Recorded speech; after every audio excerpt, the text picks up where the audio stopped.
On va être réunis ensemble. Puis je voulais juste faire un petit retour sur mon message de la semaine passée. J'ai prêché le texte de Moïse d'Exode 5 à 7. Puis on parlait de comment Dieu se révèle alors que le Pharaon dit « je ne connais pas ». Puis à la fin de ma prédication, quelqu'un m'a envoyé un message puis m'a dit « Yo, t'as parlé de quelque chose qui m'a vraiment intéressé, intrigué.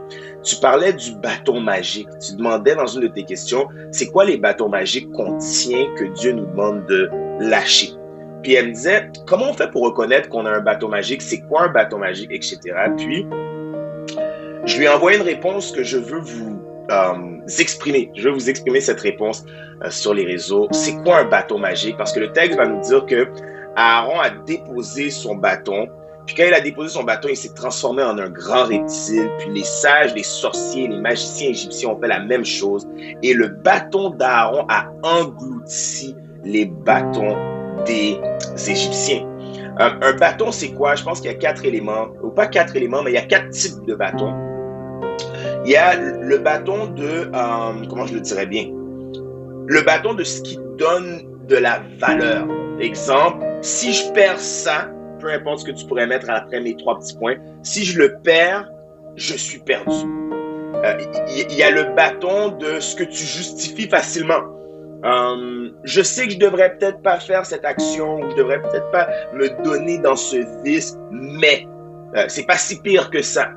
Il y a le bâton de, comment je le dirais, le bâton de l'identité, c'est-à-dire que cette affaire-là, j'en ai besoin pour être qui je suis. Puis il y a finalement le bâton, ou encore comment le reconnaître, c'est ce que Dieu te demande, de lui abandonner. Tu sais.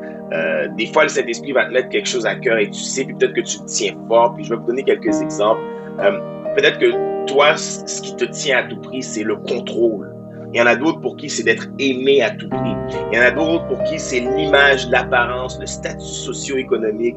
Il y en a pour qui c'est la valeur qu'on leur accorde.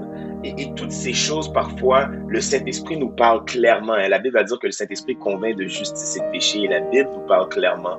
Et ma question pour toi, c'est qu'est-ce que Dieu te demande de lui abandonner?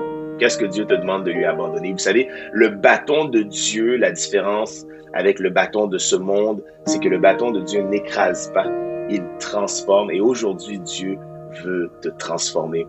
T'en fais pas là, je travaille sur ma barbe, je vais avoir l'air clean quand j'arrive à l'église demain. Mais entre-temps,